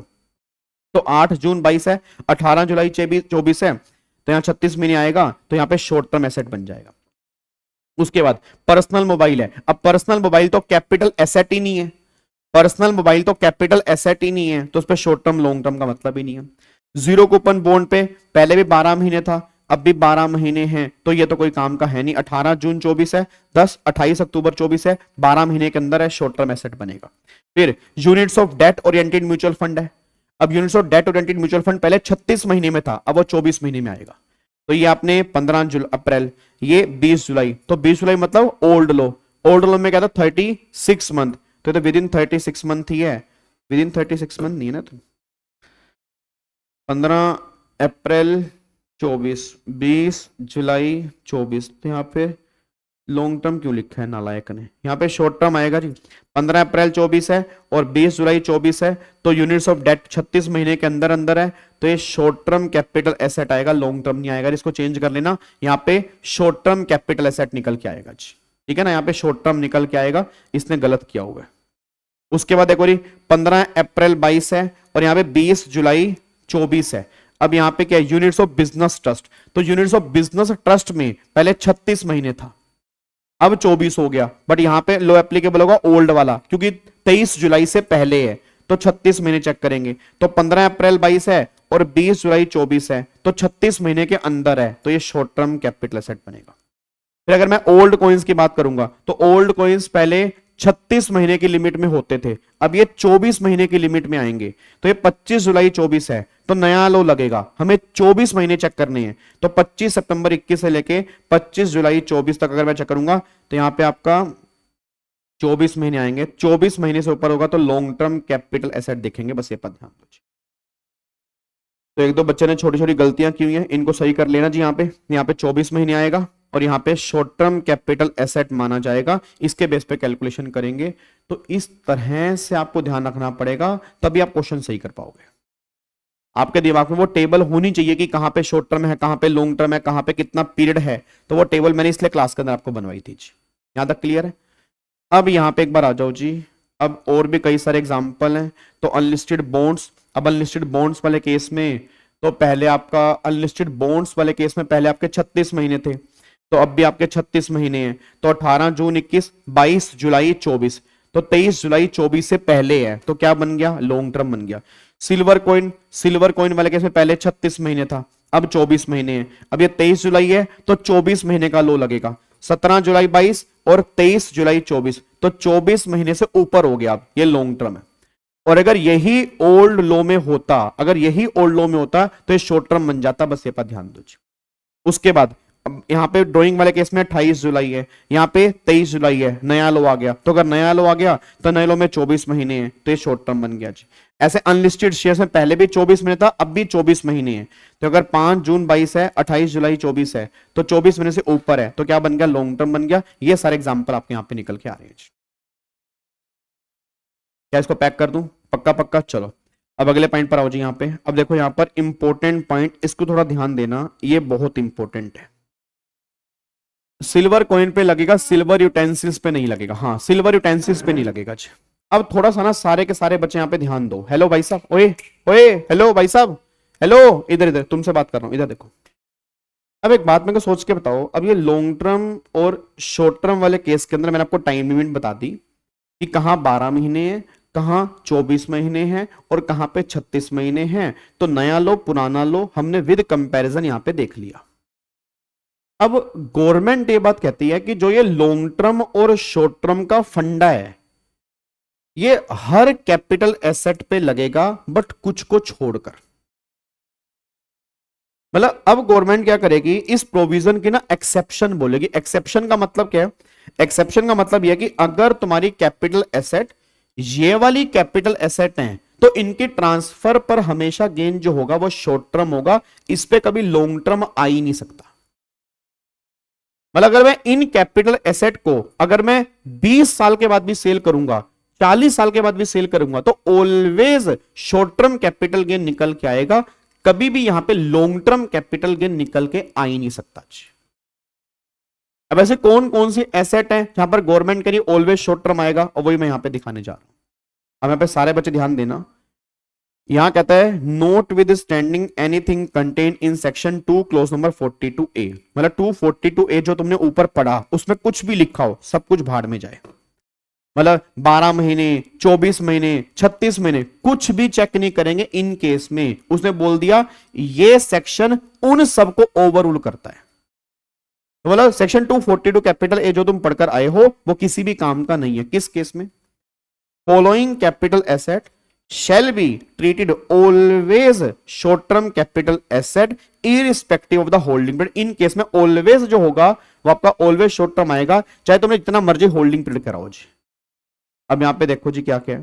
पहला डेप्रिशिएबल एसेट सेक्शन 50 में, इट मींस अगर कोई तुम्हारी डेप्रिशिएबल एसेट है, अगर कोई तुम्हारी डेप्रिशिएबल एसेट है जो सेक्शन 50 में कवर है, जिसको हम डिस्कस करेंगे पीजीपी के अंदर। इसको हम किस में डिस्कस करेंगे? पीजी। जैसे मान लो फॉर एग्जांपल मेरे बिजनेस में एसी लगा हुआ है, मेरे बिजनेस में फर्नीचर लगा हुआ है, मेरे बिजनेस में मशीन लगी हुई है, तो ये सारे के सारी एसेट्स हैं, ये सारे के सारी डेप्रिशिएबल एसेट हैं। जब भी इनको बेचोगे तो सेक्शन 50 में always short term capital gain आता है, वहां पे कभी लॉन्ग टर्म आता ही नहीं है। अब जिस बच्चे ने मुझसे पढ़ा होगा याद करो, पीजीपी अगर आपने पढ़ लिया तो पीजीपी के अंदर हमने एक सेक्शन 50 क्लास में किया होगा, उसके अंदर था ना पिक्चर अभी बाकी है, पिक्चर खत्म हो चुकी है, तो मतलब आपने पूरा ब्लॉक बेचा, ब्लॉक में कुछ एसेट बची हैं, तो ऑलवेज वो शॉर्ट टर्म गेन आएगा। जिनका नहीं हुआ वो टेंशन मत लें, जिनका हो गया ये बातें हम पीजीपी के अंदर डिस्कस करेंगे। तो इतनी सी बात बता रहा हूं कि अगर कोई डेप्रिशिएबल एसेट है, डेप्रिशिएबल एसेट का मतलब होता है जिस एसेट पे एक बिजनेसमैन डेप्रिसिएशन क्लेम कर सकता है, तो डेप्रिशिएबल एसेट की ट्रांसफर पर हमेशा जो भी गेन होगा वो always short term capital gain होगा, वो लॉन्ग टर्म नहीं होगा। अब एक बच्चा कहता है सर तो ऐसा तो फिर सारी की सारी एसेट डेप्रिशिएबल है, भाई बिल्डिंग भी डेप्रिशिएबल है, एसी भी डेप्रिशिएबल है, फिर तो हर चीज डेप्रिशिएबल है। फिर डेप्रिशिएबल अगर है तो सब पे short term, answer is no. मैंने क्या बोला, डेप्रिशिएबल एसेट। डेप्रिशिएबल का मतलब होता है जिसपे तुम डेप्रिसिएशन क्लेम कर सकते हो। मेरे घर में एसी लगा है, वो वैसे डेप्रिशिएबल है, बट मेरे लिए वो डेप्रिशिएबल नहीं है क्योंकि उस पे मैं डेप्रिसिएशन क्लेम नहीं कर सकता। ये मेरी पर्सनल एसेट है। ये सामने मेरा कैमरा है, अब ये कैमरा मैं बिजनेस में यूज कर रहा हूं, इस पे क्लेम कर सकता हूं, लैपटॉप पे क्लेम कर सकता हूं। हाँ, अगर ये एसी मेरे ऑफिस में लगा हुआ है तो ऑफिस इस एसी पे क्लेम कर सकता हूं। ये एसी घर में लगा हुआ है तो घर वाले पे क्लेम नहीं कर पाऊंगा। ये फर्नीचर अगर मान लो मैंने घर में लगा रखा है तो उस पर क्लेम नहीं कर पाऊंगा। अगर यही फर्नीचर मेरे ऑफिस के अंदर लगा हुआ है तो फर्नीचर पे क्लेम कर सकता हूं। तो डेप्रिशिएबल डजंट मीन कि जिस एसेट की वैल्यू डेप्रिशिएट होती है, जिस एसेट पे तुम डेप्रिसिएशन क्लेम कर सकते हो, आप उसको बिजनेस में यूज कर रहे हो, उस डेप्रिशिएबल की बात हो रही है कि ऑलवेज उनकी ट्रांसफर पे लॉन्ग टर्म की बजाय शॉर्ट टर्म गेन आएगा जी। उसके अलावा दूसरे में देखो जी, units of specified mutual fund acquire on और आफ्टर 1 अप्रैल 23। अब स्पेसिफाइड म्यूचुअल फंड की यूनिट्स अगर आपने ट्रांसफर की हैं, उनकी ट्रांसफर पर भी शॉर्ट टर्म गेन आएगा। फिर मार्केट लिंक डिवेंचर। अब ये मार्केट लिंक डिवेंचर क्या होते हैं, ये पॉइंट आपके एग्जाम में किसी काम का नहीं है, बट ऐसे डिवेंचर होते हैं जो होते डेट हैं, बट इनका रिटर्न जो है वो मार्केट पे डिपेंड होता है, उसको बोलते हैं मार्केट लिंक डिवेंचर। फिर एक नया पॉइंट इन्होंने यहां पे ऐड कर दिया, अनलिस्टेड बॉन्ड्स, जिसमें पहले हम 36 महीने चेक करते थे, और अनलिस्टेड डिवेंचर्स जिसमें पहले हम 36 महीने चेक करते थे। अब अनलिस्टेड बॉन्ड्स और अनलिस्टेड डिवेंचर अगर आपने ट्रांसफर किए हैं 23 जुलाई 2024 से उसके बाद, अब इन पर भी हमेशा शॉर्ट टर्म कैपिटल गेन ही आएगा जी। मतलब अगर ये 23 जुलाई 24 से पहले ट्रांसफर किए तो फिर तो इनमें 36 महीने की कैलकुलेशन थी, बट 23 जुलाई 24 से उसके बाद ट्रांसफर किए तो इन पर हमेशा शॉर्ट टर्म कैपिटल गेन आएगा। अब इन पे लॉन्ग टर्म कैपिटल गेन आ ही नहीं सकता, बस ये पर ध्यान दो जी। क्या बात में समझ में आ रही है जी? ठीक है जी, लॉक कर रहे उसको, पक्का पक्का, ठीक है। चलो अब इसका देखो फाइनल क्रक्स क्या निकल के आ रहा है। अब ये फाइनल क्रक्स आपके सामने है। इस क्रक्स को अगर आप देख लोगे तो गारंटी कह रहा हूं तुम्हें कैपिटल गेन के इस पॉइंट में लाइफ में कभी दिक्कत नहीं आएगी। अब देखो यहां पे फाइनल क्रक्स क्या है, transfer before 23 July, transfer on और आफ्टर 23 जुलाई। अब पहला listed security, units of UTI, zero coupon bond, units of equity oriented mutual fund, पहले भी 12 महीने अब भी 12 महीने, नो इंपैक्ट, इस पे अमेंडमेंट का कोई इंपैक्ट नहीं पड़ा। अनलिस्टेड शेयर्स और लैंड और बिल्डिंग, पहले भी 24 महीने अब भी 24 महीने, इस पर भी कोई अमेंडमेंट का इंपैक्ट नहीं पड़ा हुआ। उसके बाद डेप्रिशिएबल एसेट अंडर सेक्शन 50 में जो डेप्रिशिएबल एसेट हैं, पहले भी शॉर्ट टर्म था अभी भी शॉर्ट टर्म है, ऑलवेज शॉर्ट टर्म है, इस पे कोई इंपैक्ट नहीं पड़ा। उसके बाद units of specified mutual fund या मार्केट लिंक डिवेंचर, पहले भी सेक्शन 50AA में शॉर्ट टर्म था अब भी शॉर्ट टर्म है, इस पे भी कोई इंपैक्ट नहीं पड़ा। बट अब इंपैक्ट क्या पड़ा, पहले अनलिस्टेड बॉन्ड्स और अनलिस्टेड डिवेंचर में पहले 36 महीने था, अगर आप ट्रांसफर करते हो 22 जुलाई तक, उसके बाद अब ये शिफ्ट हो गया 50AA में, इस पे हो गया ऑलवेज शॉर्ट टर्म। और बाकी जो कोई भी कैपिटल एसेट है ऊपर वालों को छोड़कर पहले 36 महीने था अब यहां पे 24 महीने हो चुका है। ये फाइनल क्रक्स डायग्राम है, इससे एग्जॉस्टिव डायग्राम नहीं बन सकता, बस ये पर ध्यान दो। स्लम सेल भी ऑलवेज शॉर्ट टर्म होता है, किसने बोल देती, कहां से पढ़ के आए हो नालायक। स्लम सेल भी ऑलवेज शॉर्ट टर्म होता है, ऐसा कहीं नहीं लिखा स्लम सेल भी ऑलवेज शॉर्ट टर्म होता है। स्लम सेल का शॉर्ट टर्म और लॉन्ग टर्म जो है वो डिपेंड करता है कि आपने अंडरटेकिंग कितनी होल्ड की है जी। सर वाटर मार्क तो लगेगा, वाटर मार्क तो लगता है, एक्चुअल में क्या है देखो, अगर आपके पास एप्पल है तो उस नोट्स के एप्पल जितनी औकात नहीं है ना, वो एप्पल में नहीं खुल सकता। ये छोटे मोटे एंड्रॉइड फोन में खुल सकता है, लैपटॉप में खुल सकता है, कहीं खोल लोगे एप्पल में सामने फोटो आ जाएगी। अगर आप नॉर्मल खोलोगे तो फिर नॉर्मल में सामने फोटो नहीं आएगी, ठीक है।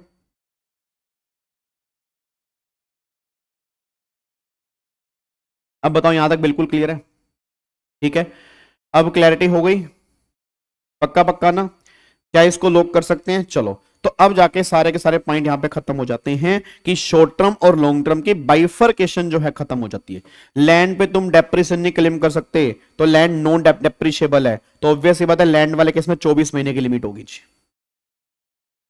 सर अनलिस्टेड डिवेंचर आपने लॉन्ग टर्म बोला था चेक करते टाइम, तो नालायक लॉन्ग टर्म कब बोला था, ऊपर देख भी लो पहले। जो ये अनलिस्टेड डिवेंचर्स में लॉन्ग टर्म बोला था, क्यों बोला था, क्योंकि उस टाइम पर वो डिवेंचर जो आपने बेचे थे, आपको मैं दिखाता हूं वो क्वेश्चन कौन सा था, क्योंकि वो आपने ये देखो अनलिस्टेड डिवेंचर, क्यों बोला था यहाँ पे 36 महीने की लिमिट, क्योंकि आपने पुराना लो यूज किया था, ठीक है ना। यहाँ पे अगर यहाँ पे 24 जुलाई होता तो ऑलवेज शॉर्ट टर्म आते, फिर यहाँ पे टाइम पीरियड हमें चेक ही नहीं करना होता। अनलिस्टेड डिवेंचर और ये अनलिस्टेड बॉन्ड्स वाले केस में पहले तो लिमिट होती थी ना ओल्ड लॉ में, लिमिट तो अभी खत्म हुई है, अब ये दोनों चीजें शिफ्ट हो गई सेक्शन 50AA में। मतलब अगर मैं यहाँ पे 22 जुलाई की बजाय 23 जुलाई करता हूं तो 36 महीने से ऊपर ही क्यों नहीं है तो भी यहां पे शॉर्ट टर्म ही आएगा, वो ये कहना चाह रहे हैं। तो इसीलिए ये अमेंडमेंट बहुत इंपॉर्टेंट बन जाती है, कैसे हम शॉर्ट टर्म लॉन्ग टर्म निकालेंगे, क्योंकि उसके बेस पे ही पूरा कैपिटल गेन टिका है जी। डबल टैक्सेशन की वजह से depreciable asset short term capital gain है। डबल टैक्सेशन कहां से लग गया? डेप्रिशिएबल को शॉर्ट टर्म क्यों मानते हैं? क्योंकि लोग उस पर टैक्स प्लानिंग करते थे, उसको हम डिस्कस करेंगे पीजीपी के अंदर। ऑफिस की बिल्डिंग का क्या होता है? ऑफिस की बिल्डिंग, अब ऑफिस की बिल्डिंग है, आप उस पर डेप्रेशन क्लेम करते हो तो always short term capital gain आएगा बिल्डिंग की सेल पर, ठीक है ना। बट अगर मान लो वही बिल्डिंग जो है, मान लो ऑफिशियल बिल्डिंग नहीं है, पर्सनल बिल्डिंग है, तो उस पर 24 महीने के बेस पे कैलकुलेशन होगी जी। क्या इसको लॉक कर दें जी? पक्का पक्का। चलो अब मैं इसको फाइनली पैक करने जा रहा हूं जी। अब जाके यहां पर पहली अमेंडमेंट हमारी कैपिटल गेन की with example, with question, with clarification, with all table, with all crux, यहां पे हमारी सारी खत्म हो जाती है कि हमें बाइफर्केशन कैसे करना है कि ये शॉर्ट टर्म है या लॉन्ग टर्म है जी। ये दोनों स्कीम में अप्लाई होगा भाई, जो हम कर रहे हैं वो दोनों स्कीम का ही कर रहे हैं, इसको डिफॉल्ट स्कीम का मत समझो। जितना अभी तक हमने किया है ये दोनों स्कीम में, जो हम आगे करेंगे वो भी दोनों स्कीम में, कैपिटल गेन हो या अदर सोर्स हो, ये दोनों स्कीम में सेम पैटर्न पे काम करेंगे, बस ये पर ध्यान दो जी। एक अमेंडमेंट खत्म हो गया दीपांशु नालायक। अगले पॉइंट पर आओ जी। अब अगले पॉइंट पर आओ। अब ये सारा पॉइंट खत्म करने के बाद अब तुम्हें यहां पे आइडिया लग गया कि शॉर्ट टर्म या लॉन्ग टर्म हम कैसे आइडेंटिफाई करेंगे, कहां 24 महीने हैं, कहां आपका 12 महीने हैं, कहां आपके 36 महीने हैं, वो सारी बातें हमने यहां तक देख ली है जी। अब अगला पॉइंट जो मैं रिवाइज करवाने जा रहा हूं, अब देखो शॉर्ट टर्म और लॉन्ग टर्म ये तुम्हें समझ में आ गया। अब जब ये शॉर्ट टर्म लॉन्ग टर्म तुम्हें समझ में आ गया ना, अब मुद्दा ये है इन पे कैपिटल गेन कैसे निकालना है। अब बहुत ध्यान से मेरी बात सारे के सारे बच्चे सुनना, बहुत ध्यान से मेरी बात सारे के सारे बच्चे सुनना। अब यहां पे एक बात ध्यान देना, जैसे मैंने क्या बोला कि या तो मेरी एसेट जो होगी वो क्या होगी जी, या तो मेरी एसेट जो होगी वो होगी शॉर्ट टर्म कैपिटल एसेट, ठीक है, या मेरी एसेट जो होगी वो लॉन्ग टर्म कैपिटल एसेट होगी। ये बनना या ये बनना ये डिपेंड करता है किस पे? टाइम पीरियड पे, टाइम पीरियड पे। और टाइम पीरियड कितना है? अगर 23 जुलाई 24 से पहले का है तो 12 महीने भी है, 24 महीने भी है, 36 महीने भी है। और 23 जुलाई 24 से उसके बाद का है तो 12 महीने हैं और 24 महीने हैं। फिर गवर्नमेंट ने बोला कुछ केस में ये टाइम पीरियड लगता ही नहीं है, वो हमारा सेक्शन 50 वाली एसेट होती है, और जो सेक्शन 50AA में कवर होती हैं इन दोनों पे टाइम पीरियड ही नहीं है, इनको हमेशा शॉर्ट टर्म कैपिटल एसेट का दर्जा दिया जाता है, इसमें तुम्हें चेक ही नहीं करना होता। अभी तक हमने ये पढ़ा। अब ये सारा कुछ करने के बाद दो बातें आई, या तो मेरी एसेट शॉर्ट टर्म है या मेरी एसेट लॉन्ग टर्म है। अब शॉर्ट टर्म है तो फिर मैंने कहा था कैपिटल गेन निकालने का तरीका अलग है, लॉन्ग टर्म है तो फिर मैंने कहा था कैपिटल गेन निकालने का तरीका अलग है, क्योंकि इन दोनों के कंप्यूटेशन के मेथड में फर्क है। अब मैं तुम्हें करवाने जा रहा हूं सेकंड अमेंडमेंट जो कैपिटल गेन के अंदर आई है, बहुत खतरनाक अमेंडमेंट। अब गवर्नमेंट कह रही है अब कैपिटल गेन कैसे निकलेगा, तो बिल्कुल सिंपल लॉ था। अगर मैं पुराने लॉ की बात करता हूं ना, जो आपने शायद अगर आपने दिसंबर में एग्जाम दिए या आपने जनवरी में एग्जाम दिए तो आपने क्या पढ़ा होगा? आपने यही लॉ पढ़ा होगा जो मैं तुम्हें बता रहा हूं। आपने अभी तक क्लास में क्या पढ़ा होगा? आपने यही लॉ पढ़ा होगा। क्या तुमने लॉ पढ़ा होगा? तुमने पढ़ा होगा सर अगर एसेट मेरी शॉर्ट टर्म होती है तो एफवीओसी का मतलब हो गया फुल वैल्यू ऑफ कंसीडरेशन या सेल प्राइस, आपने ये लिखा होगा। फिर माइनस में आप यहां पे करते होंगे ईओटी, एक्सपेंडिचर ऑन ट्रांसफर। फिर यहां पे आप करते होंगे नेट सेल कंसीडरेशन। फिर माइनस में करते होंगे सीधा कोआ, माइनस में करते होंगे सीधा कोई, तो यहां पे आपका शॉर्ट टर्म गेन निकल के आता होगा, यही आप पहले करते होंगे। लॉन्ग टर्म वाले केस में क्या करते होंगे आप? लॉन्ग टर्म वाले केस में करते होंगे, पहले आपने एफवीओसी या सेल प्राइस लिखा, माइनस में यहां पे ईओटी लिखा, सेम, ठीक है। फिर यहां पे आप करते थे माइनस में आई कोआ, माइनस में आई कोई, उसके बाद फिर तुम्हारा लॉन्ग टर्म गेन आता था। मतलब तुम इस कॉस्ट को इन्फ्लेशन से एडजस्ट करते थे, इस इंप्रूवमेंट को इन्फ्लेशन से एडजस्ट करते थे। ईओटी दोनों में सेम थी क्योंकि ईओटी सेम टाइम पर होती है। तो क्रक्स ये निकल के आता था कि इन दोनों को तुम लॉन्ग टर्म कैपिटल गेन में इन्फ्लेशन से एडजस्ट करके फिर तुम कैपिटल गेन निकालते थे। ये होता था पहले। पहले बताओ यहां तक कोई दिक्कत तो नहीं है? ये पहले होता था। जितना भी आपने कैपिटल गेन पहले पढ़ा हुआ है आपने ऐसे ही पढ़ा हुआ है, नहीं पढ़ा तो फिर इट मींस आपने पता नहीं क्या पढ़ा है। बट अभी तक कैपिटल गेन ऐसे ही था कि लॉन्ग टर्म वाले केस में ऐसे था, शॉर्ट टर्म वाले केस में ऐसे था। क्या बात समझ में आ रही है? क्या आपको बात समझ में आ रही है? अब गवर्नमेंट ने कहा सुनो जी, अब गवर्नमेंट ने कहा भाई साहब जो ये अब तुम्हारी कंप्यूटेशन है ना, जो तुमने कंप्यूटेशन की बात हो रही है, अभी तो हमने ये बताया कि वो लॉन्ग टर्म बनेगी या शॉर्ट टर्म बनेगी, हमने कंप्यूटेशन तो बताई नहीं। अब जो तुम्हारी कंप्यूटेशन है, अब इस कंप्यूटेशन के अब गवर्नमेंट ने 3 बाइफरकेशन कर दी है।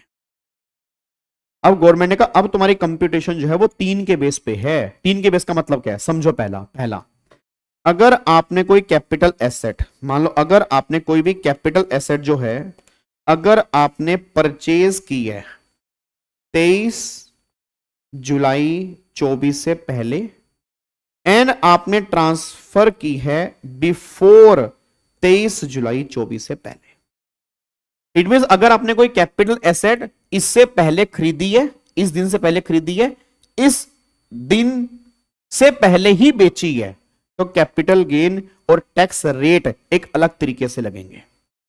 मतलब कंप्यूटेशन भी अलग है, टैक्स रेट भी अलग है। एक फॉर्मेट तो ये है। सर क्या फॉर्मेट हमारे एग्जाम के अंदर आएगा? 200% आएगा, क्योंकि हमारे एग्जाम के लिए प्रीवियस ईयर 24-25 है और डेट प्रीवियस ईयर 24-25 के बीच में ही आ रही है। इसीलिए कैपिटल गेन इस बार बहुत इंपॉर्टेंट बन जाता है। क्योंकि कैपिटल गेन में वो क्वेश्चन क्यों डालेगा? क्योंकि वहां तुम कंफ्यूज हो सकते हो। तो ये डेट हमारे बहुत काम की है। ट्रांसफर आपने कब किया, तो खरीदा आपने पहले, बेचा आपने पहले, तो फिर गवर्नमेंट कहती है भैया जो ओल्ड कैपिटल गेन जो था वो एप्लीकेबल होगा। ये पहली कैटेगरी है। सेकंड कैटेगरी है आपने कैपिटल एसेट परचेज की है 23 जुलाई 24 से पहले, बट आपने जो उसको ट्रांसफर की है, आपने जो उसको बेचा है, वो आपने बेचा है ऑन और आफ्टर 23 जुलाई 24। मतलब यहां पे क्या है, खरीदा पहले बेचा बाद में है, तो गवर्नमेंट ने कहा भाई सेकंड तरीका लगेगा। यहां पे कैपिटल गेन और टैक्स रेट यहां पे बदल जाएंगे, तो ये सेकंड फॉर्मेट है। और फिर तीसरा गवर्नमेंट ये बात कहती है अगर आपने खरीदा भी 23 जुलाई या उसके बाद है, या आपने बेचा भी 23 जुलाई 24 या उसके बाद है। मतलब सिंपल सी बात ये निकल के आ रही है कि साहब अगर मैंने कोई एसेट परचेज की है ऑन और आफ्टर 23 जुलाई 24 और मैंने एसेट जो है वो ट्रांसफर की है वो भी ऑन और आफ्टर 23 जुलाई 24 की है, तो तीसरा पैटर्न है, उस केस में फिर अलग है। आप चेक कर लो, इन तीनों के अलावा कोई पैटर्न नहीं बन सकता। ये पैटर्न तुम्हारे मॉड्यूल में नहीं दिया हुआ, ये पैटर्न तुम्हारे मॉड्यूल में नहीं दिया हुआ। ये पैटर्न है इंटरप्रिटेशन, जो नया लॉ बना उसकी ये इंटरप्रिटेशन है। और तुम्हें इतना बढ़िया डायग्राम मैंने वैसे उसके अंदर अमेंडमेंट क्लास के अंदर भी बनवाया है, तुम्हें इतना बढ़िया डायग्राम बनवा दूंगा, तुम कैपिटल गेन में कभी मार नहीं खाओगे। बस तुम कैपिटल गेन में ये 3 केस अपने दिमाग में सेट कर लेना अपने एग्जाम के लिए।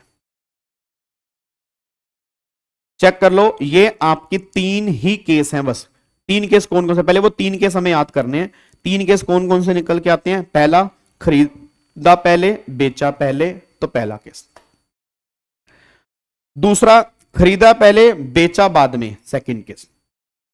तीसरा केस ये निकल के आ रहा है कि अगर मैंने खरीदा भी बाद में और अगर मैंने बेचा भी बाद में है, तो तीसरा केस है। अब तुम्हारे एग्जाम में जो क्वेश्चन बनने के चांसेस है ना, वो या तो इसमें से हैं या वो इसमें से हैं। मैं ये नहीं कह रहा इसमें से नहीं है, बहुत रेयर चांसेस है।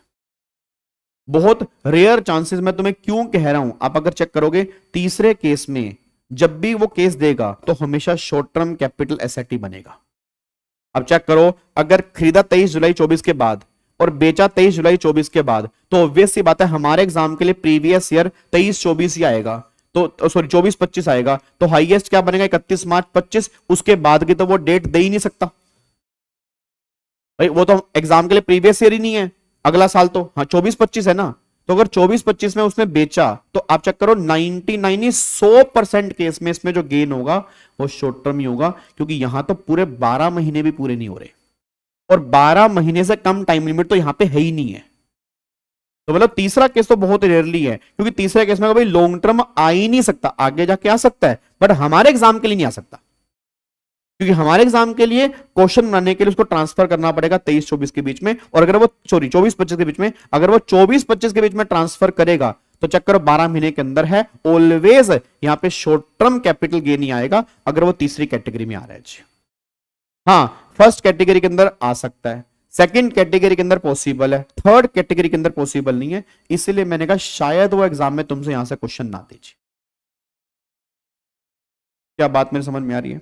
तो चांसेस जो है वो पहले दो केस के हैं, तीसरे केस के चांसेस ये नहीं कह रहा है नहीं, बहुत कम चांसेस हैं यहां से क्वेश्चन बनने का, बट कई बार बहुत कम चांसेस ही बहुत ज्यादा चांसेस बन जाते हैं पेपर के लिए। अब आ जाओ, अब हम पहले वाले केस की बात करेंगे। सबसे पहले आज जो हम रिवीजन करने जा रहे हैं वो पहले वाले केस की बात करने जा रहे हैं। फिर कल की जो मेरी पूरी क्लास डिवोटेड होगी, जो कल हम रिवीजन क्लास रखेंगे, और कल की रिवीजन क्लास भी आप मान के चलो कल की रिवीजन क्लास भी सेम टाइम पे होगी। कल भी हम 11 बजे, 11 नहीं 10:30, हाँ कल भी हम 11 बजे मिलेंगे जी, कल भी हम 11 बजे मिलेंगे, तो 11 से 12 हमारी कल क्लास होगी, और कल हम जो करेंगे, कल इसका पार्ट 2 एंड कल इसका पार्ट 3, ये दोनों कंप्लीट कर लेंगे कि इन दोनों में किस तरह से कैलकुलेशन की जाती है जी। सर डेट एज्यूम कर सकते हैं ना क्वेश्चन में, क्यों भाई डेट एज्यूम क्यों करोगे, डेट तुम्हें क्वेश्चन में दी होगी ना। अमेंडमेंट क्लास मतलब मेन लेक्चर नहीं नालायक, अमेंडमेंट क्लास मैंने अलग से डाली है, 11 अमेंडमेंट क्लास। जाओगे यूट्यूब पे, थोड़ा प्लेलिस्ट को देखोगे, तब तुम्हें मिल जाएंगे 11 अमेंडमेंट क्लास मेरी हो चुकी हैं। बच्चे बार बार अभी भी मैसेज कर रहे हैं सर अमेंडमेंट क्लास कब होंगी, तो मैं 11 अमेंडमेंट क्लास ले चुका हूं विद एग्जांपल। ठीक है री, नहीं 11 o'clock की टाइमिंग परमानेंट नहीं हो सकती, परमानेंट नहीं हो पाएगी, ये तो मैं अभी ले रहा हूं क्योंकि मेरे रेगुलर बैचेस चलते हैं, मैं रेगुलर बैचेस का टाइम कैसे दे पाऊंगा, तो वो तो शाम को 4 बजे ही फिक्स है। ठीक है, और शाम को 7 बजे हमारे पर्सनल चैनल के ऊपर वीजी स्टडी हब वाले चैनल के ऊपर आया करेगी। ठीक है, चलो चलो चलो चलो चलो, अब सुनो ध्यान से मैं कहना क्या चाह रहा हूं। अब एक बार आते हैं जी, अब एक बार आते हैं सारे के सारे बच्चे, अब एक बार आ जाओ पॉइंट नंबर 1 के ऊपर आते हैं। अब पॉइंट नंबर 1 पे ध्यान दो, आ जाओ सारे बच्चे। अब यहां पे देखो जी, सारे के सारे बच्चे देखो जी, देखो अब यहां पे पहला पार्ट नंबर 1 करने जा रहा हूं। अब पार्ट नंबर 1 देखो, पार्ट नंबर 1 में क्या है, कैपिटल एसेट एक्वायर की है बिफोर 23 जुलाई 24, मतलब 22 जुलाई 24 तक आपने एक्वायर की, एंड बीच में एंड है, ट्रांसफर जो की है वो भी बिफोर 23 जुलाई 24 है, मतलब 22 जुलाई 24 तक।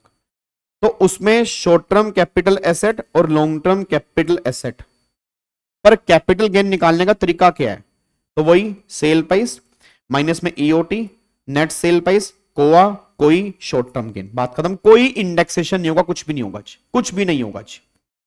उसके बाद अगला पॉइंट देखो जी, सेल प्राइस माइनस में ईओटी, माइनस में आई कोआ, माइनस में आई कोआ, फिर माइनस में आई कोई, यहां पे लॉन्ग टर्म गेन है।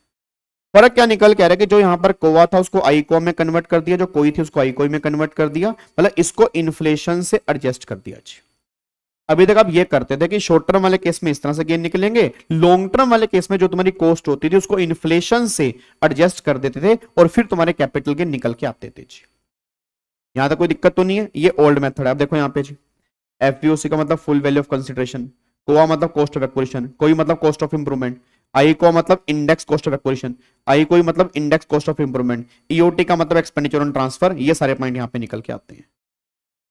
अब एक बार यहां पे देखो जी, एग्जांपल देखो, हाँ 3-3 घंटे ले लो, अपना रेगुलर बैच छोड़ देता हूँ, छोटी छोटी बीवी के छोटे छोटे बच्चे हैं, सारा कुछ यूट्यूब पे डाल दूं, है सारा कुछ यूट्यूब पे डाल देता हूँ, काम खत्म।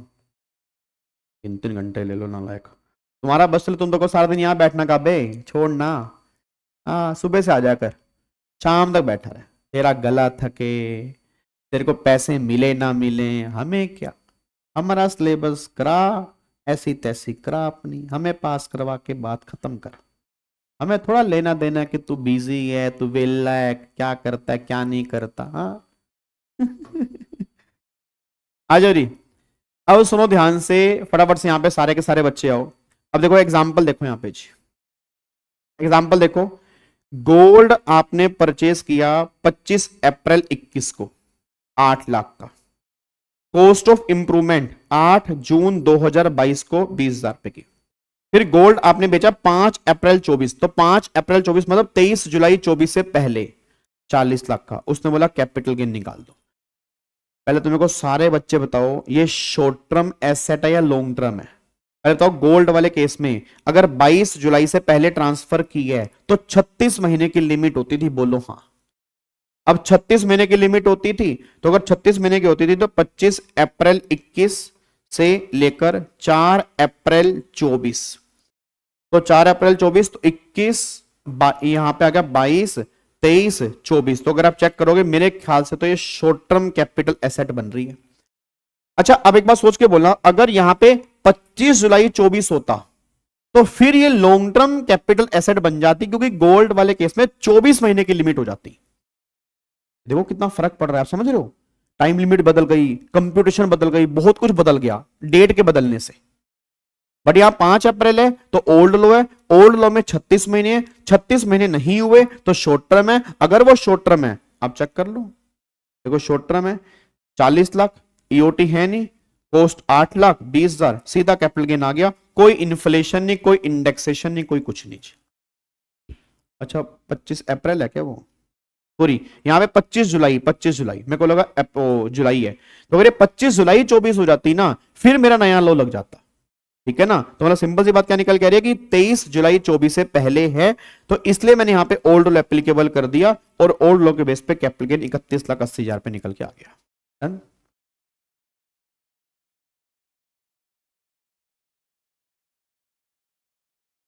क्या बात समझ में आ रही है? सर शेड्यूल शेयर कर दीजिए, लग तक रिवीजन, आपकी रिवीजन आपके एग्जाम से पहले खत्म हो जाएगी। आप ये मान के चलो कि 20 अप्रैल तक आपकी सारी रिवीजन खत्म हो जाएंगी, और जो मैराथन्स मेरे को लेनी होंगी मैराथन्स भी मैं ले लूंगा, और जो मैं नई सीरीज लॉन्च करने जा रहा हूं तो वो सीरीज भी आपकी हो जाएगी, वो मैं अलग से टाइम दूंगा उस सीरीज का। ठीक है ना? तो वो टेंशन मत लो जी, लोग करें इसको पक्का पक्का। चलो अब अगले पॉइंट पर आओ। अब देखो यहाँ पे, अब ध्यान से, हेलो भाई साहब, ओए अब यहाँ पे ध्यान से। अब बिल्डिंग आपने परचेस की है, ध्यान से देखना जी। अब प्रैक्टिकल क्वेश्चन है, आज की क्लास का लास्ट क्वेश्चन है, जो पार्ट नंबर 1 है उसका, कैसे तुम पढ़ते थे। इसमें कोई अमेंडमेंट नहीं आई, ये तुमने पहले पढ़ा हुआ है, इसमें कोई अमेंडमेंट नहीं आई। अब देखो ध्यान से, बिल्डिंग परचेस की 8 अक्टूबर 4 को, अब 8 अक्टूबर 4 मतलब previous year 4-5 10 lakh. Building repair की, रिपेयर आपने की 15 नवंबर 12 को, तो प्रीवियस ईयर 12-13 50,000। फिर बिल्डिंग सेल की 21 जुलाई 24 को, तो 23 जुलाई 24 से तो 90 लाख की। अब मेरे को सारे बच्चे बताना अभी तक तुम क्या करते थे। ये लॉन्ग टर्म है क्या? ये लॉन्ग टर्म है क्या? उसको इन्फ्लेशन से एडजस्ट करोगे? बिल्कुल करोगे। अब अगर इन्फ्लेशन से एडजस्ट करोगे तो अब मेन क्या था, इन्फ्लेशन से एडजस्ट कैसे करेंगे, इन्फ्लेशन से एडजस्ट करने का तरीका क्या होगा। तो अब देखो यहां पे जी, सबसे पहला सेल प्राइस तो यहां पे आ गया 90 लाख। अब तुम्हारी कॉस्ट क्या निकल के आ रही है? कॉस्ट यहां पे आ रही है 10 लाख। अब इस 10 लाख को इन्फ्लेशन से एडजस्ट करना है। याद है कैसे करते थे? याद करो याद करो, 10 लाख डिवाइड करते थे 4-5 का जो इंडेक्स रेट होगा, ठीक है, और मल्टीप्लाई करते थे जिस ईयर में ट्रांसफर किया 24-25 में, तो 24-25 का जो नया इंडेक्स रेट है वो 363 है। पहले आपने 23-24 का रेट पढ़ा होगा, 23-24 का 348। अब हमारे एग्जाम के लिए 24-25 है, तो 24-25 का रेट जो है वो 363 है, तो कैलकुलेशन जो होगी वो 363 के बेस पे होगी जी। अब देखो यहां पे जी, 10 लाख डिवाइड बाय 113, 4-5 का रेट, इंडेक्स रेट। सर ये कहां पे दिया होगा? ये तुम्हें क्वेश्चन में दिया होगा। सर ये वैसे कहां पे दिया हुआ है? ये मेरी बुक में दिया हुआ है। मेरी बुक में देखोगे, बुक में सारे रेट आपको दिए हुए हैं। सर क्या सारे रेट याद करने हैं? नहीं याद करने, आपको 2 ही रेट याद करने हैं, पहले वाला और लास्ट वाला। पहले वाला कौन सा है 2001 2002 जो हमारा बेस ईयर है उसका 100 है, और फिर लास्ट ईयर 24-25 का 363, बीच के जो भी रेट होंगे वो तुम्हें क्वेश्चन में दिए होंगे। तो देखो यहाँ पे जी 10 लाख डिवाइड बाय 113 मल्टीप्लाई 363, ये मेरा आईकोआ निकल के आ गया। फिर इंप्रूवमेंट की बात करो। अब इंप्रूवमेंट जो उसने यहाँ पे की है, ये इंप्रूवमेंट उसने की है 50,000 रुपए की। अब ये इंप्रूवमेंट जो उसने 50,000 रुपए की, अगर मैं चेक करूंगा ये इंप्रूवमेंट जो उसने 50,000 रुपए की, ये कब की 12-13 में, तो 12-13 के रेट से डिवाइड कर लो, मल्टीप्लाई जिस ईयर में ट्रांसफर किया उससे मल्टीप्लाई कर लो, ये आ गया जी। अब ये लॉन्ग टर्म कैपिटल गेन आ गया इतना। अब मेरे को सारे बच्चे बताओगे इसका मतलब क्या जी, सारे बच्चे बताओगे इसका मतलब क्या है। इसका मतलब ये निकल के आ रहा है कि जो उस टाइम पर 10 लाख का घर लिया था उसकी आज वैल्यू 32 लाख रुपए है। जो उस टाइम लेबर ने 50,000 रुपए लिए थे वो आज लेबर की वैल्यू 90,000 रुपए है। इसका मतलब ये निकल के आ रहा है, बस ये पर ध्यान दो। तो ये तुम्हारे कैपिटल गेन निकल के आ रहे हैं, ये आपको समझना चाहिए। अब मेरे को बताओ ये बातें आपने पहले भी पढ़ी हुई है ना, इसमें कोई बड़ी बात तो है नहीं। ये बातें हमने पहले रेगुलर बैच में बहुत डिटेल में की हुई हैं कि कैसे हम इंडेक्सेशन करते हैं। सिंपल सी बात है, कॉस्ट को कैसे करोगे, जिस ईयर के अंदर परचेस किया उस ईयर के रेट से डिवाइड करोगे, जिस ईयर में ट्रांसफर किया उस ईयर के रेट से मल्टीप्लाई करोगे। इंप्रूवमेंट भी सेम ऐसे कि जहां पर आपने खर्चा किया उस ईयर के रेट से डिवाइड करोगे, जिस ईयर में ट्रांसफर किया उस रेट से मल्टीप्लाई करोगे, तो आपकी आई कोई निकल के आ जाएगी।